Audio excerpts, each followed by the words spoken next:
Today I'm going to be showing off my entire gaming setup, but before I do any of that, I just wanted to ask, hi, how's everybody doing? You know, stuff like that. The very first thing you're going to see here is, of course, the controller. I mean, what game are you playing without a controller? Like, let's be honest, but yeah.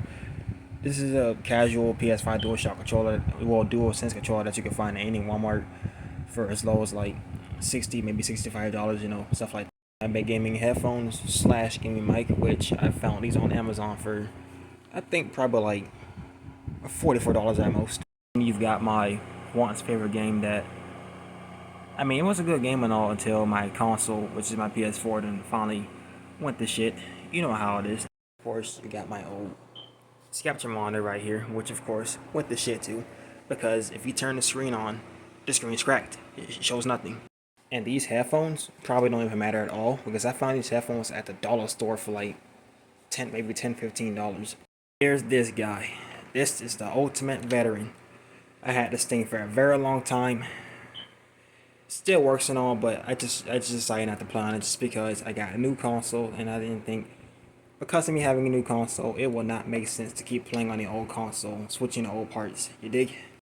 You've got my fan right here, which is Honeywell. You can also find this at a dollar store for as low as maybe like $5 or $10. But I have this thing right here because when I play the game, it gets extremely hot, and it can get very, very hot. So this thing really does come in handy.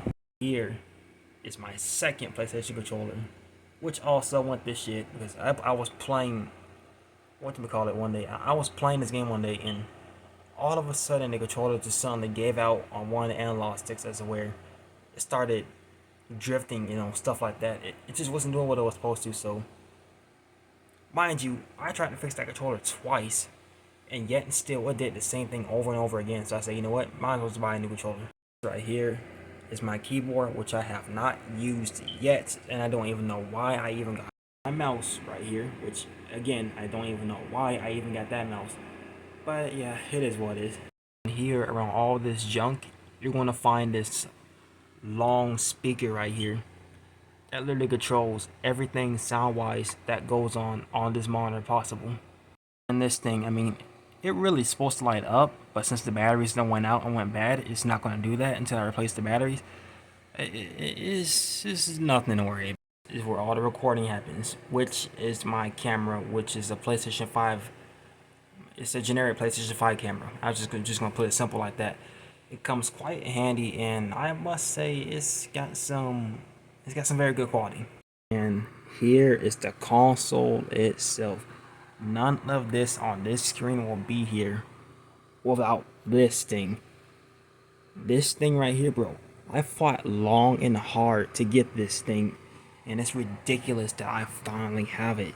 These two pieces of plastic right here are two PS5 spare plates for, you know, whatever plates on that thing tends to bend out or, you know, get totally destroyed.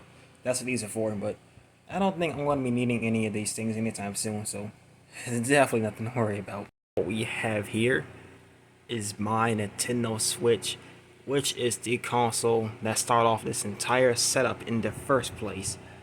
Before I had any of this was the very first thing I had possible, literally.